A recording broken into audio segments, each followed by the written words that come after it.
What's up guys, it's Gabe from S&P Speed Innovations, and today we're doing a product overview on our 2RZ 3RZ adapter harness kit.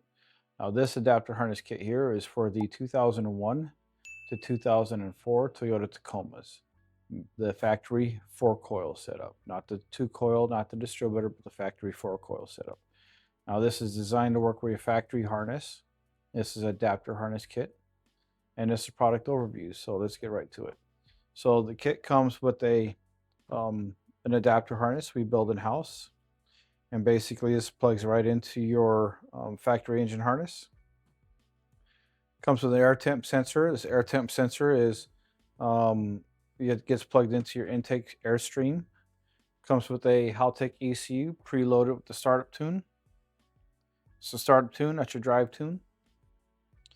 Comes with a vacuum line.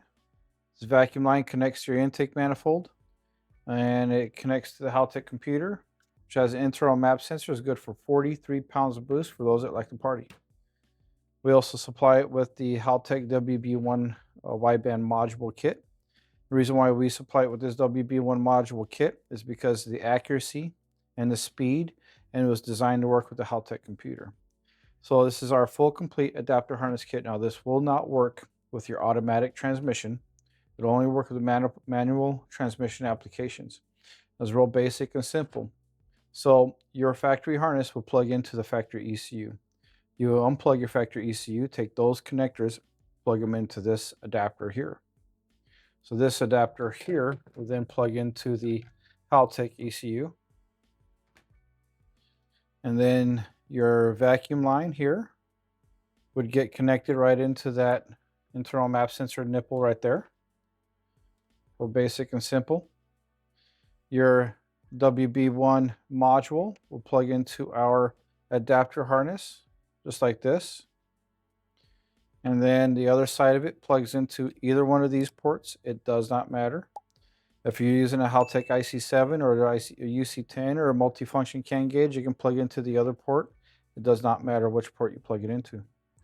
The lead coming off the bottom of this wideband module plugs into the O2 sensor lead there, and that is how it's installed. Real quick and simple though. We'll go over the air temperature. Now this air temperature sensor is kind of important.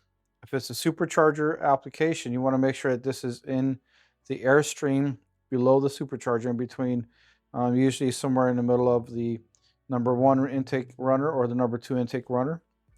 You want to make sure that gets plugged in there. If it's a turbo application, this can go before the throttle body if it's a turbo application. If it's a naturally aspirated application, preferably in the intake manifold, but before the throttle body isn't that bad either. So that works. Your vacuum hose here. It is very, very important that we do not hook up the vacuum hose to the throttle body. You don't want to hook it up to the throttle body because you won't get an accurate vacuum source. You want to make sure this gets hooked up to your plenum, not the throttle body. And what we do is we hook this up to the plenum. We tee off with the fuel pressure regulator if you run a boost. And the reason for that is because as the boost increases, so does the fuel pressure. 1 pound of boost, 1 additional pound of fuel pressure. So it's very important in the plenum, not in the throttle body. And that's it. That's the whole complete kit there. Very basic, very simple. The installation is really, really simple. It'll make you really surprised. This is S&P Speed Innovations, and we thank you guys for watching this video. Don't forget to do all the stalker stuff. Like, subscribe, follow, drop a comment. If you want to see more content like this, please drop something in the comments below. We listen to all the comments, and if there's something you want to see, please let us know. We're trying to come up with more technical data. We're trying to do like throttle positioning sensor in the Haltech, how to change injector size, stuff like that. So anyway, until then, stay tuned. Thank you very much and have a great day.